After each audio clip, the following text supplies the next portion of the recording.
కుక్షి అని కర్ణాటక క్షేత్రంలో ఒక అద్భుతమైనటువంటి సుబ్రహ్మణ్య క్షేత్రం ఉంది. అది పరమశివానుగ్రహంగా వచ్చింది ఆ క్షేత్రం. గరుత్మంతుడు ఒకరోజు మంచి ఆకలి మీద ఉన్నాడు. వాసుకి వెళ్ళిపోతున్నప్పుడు ఈ వాసుకుని చంపుదామని గరుత్మంతుడు వచ్చి తన రెక్కలతో కొట్టి వాడి ముక్కుతో గాడ వేశాడు. వేస్తే తన పడగలెత్తి ఆ పడగల మీద ఉన్నటువంటి మణుల యొక్క కాంతుల చేత కళ్ళు బైర్లు కమ్మేటట్టుగా గరుత్మంతుడి మీద కాంతి ప్రసరింపజేసి తన యొక్క పడగలతోటి కాట్లు వేశాడు వాసుకి. కానీ సహజ బలవంతుడైనటువంటి గరుత్మంతుడు ఆక్రమించబోయాడు. ఆర్తనాదం చేశాడు, శివా శివా శివా అని. వెంటనే కశ్యప ప్రజాపతి వచ్చాడు. వచ్చి గరుత్మంతుని యొక్క తండ్రి వచ్చి కశ్యప ప్రజాపతి మహాశివ భక్తుడు వాసుకి.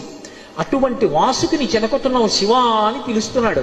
ప్రమాదం సంభవిస్తుంది. వెంటనే విడిచిపెట్టేసి వేరొక ప్రాంతాన్ని చెప్పాడు. ఆ ప్రాంతానికి వెళ్ళిపో, అక్కడ నీకు ఆహారం లభిస్తుంది, అక్కడికి వెళ్ళి తినమన్నాడు. ఆయన వెళ్ళిపోయాడు. వాసుకి వంక తిరిగి, నువ్వు ఇంతటి శివభక్తుడివి, నువ్వు దక్షిణాదికి వెళ్ళిపోయి అక్కడ పరమశివుడి గురించి తపస్సు చేయమన్నాడు. ఆయన వచ్చి కుక్కి అంటుంటాం, కుక్కీ సుబ్రహ్మణ్యుడు అంటుంటారు.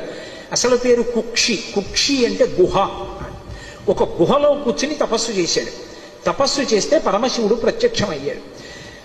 కలియుగంలో నా కుమారుడు సుబ్రహ్మణ్యుడు అవతారం చేసి ఇక్కడికి వస్తాడు. దర్పణ తీర్థంలో స్నానానికి వస్తాడు. అప్పుడు నిన్ను అనుగ్రహిస్తాడు, నువ్వు ఇక్కడే ఉండమని లింగ రూపంలో పిలిచాడు. వాసుకి అక్కడే చుట్టలు చుట్టుకుని ఉంటారు. అక్కడికి తర్వాతి కాలంలో సుబ్రహ్మణ్యుడు వచ్చి సుబ్రహ్మణ్య కళ్యాణం కూడా అక్కడ జరిగింది అని చెప్తారు. చర్మరోగాలు ఉన్న వాళ్ళందరూ ఆ క్షేత్రానికి వెళ్ళి దర్శనం చేసుకుని దర్పణ తీర్థంలో స్నానం చేసి కొన్ని ప్రత్యేకమైన కార్యక్రమాలు అక్కడ చేస్తూ ఉంటారు. సరే, అందుచేత ఇప్పటికీ ఆ కుక్షి క్షేత్రం అంతరాలయంలోకి వెళ్ళడానికి కుదరదు. గరుడ స్తంభం ఉంటుంది, ఆ గరుడ స్తంభం వరకే వెళ్ళాలి. గరుడ స్తంభం దాటి వెళ్ళకూడదు. ఎందుకంటే లోపల వాసుకి ఉంటారు. ఆ వాసుకి యొక్క పడగలలోంచి విషపు గాలులు వస్తాయి.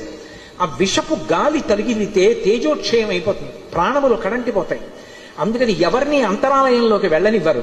ఆ గరుడ స్తంభం వరకు నిలబడితే ఆ గరుడ స్తంభం ఈ విషపు గాలిని విరిచేస్తుంది. దాని వెనక నుంచి దర్శనం చెయ్యాలి. అంత గొప్పగా ఉన్నటువంటి కుక్షి తీర్థంలో శంకరుడి అనుగ్రహం మేరకే వాసుకి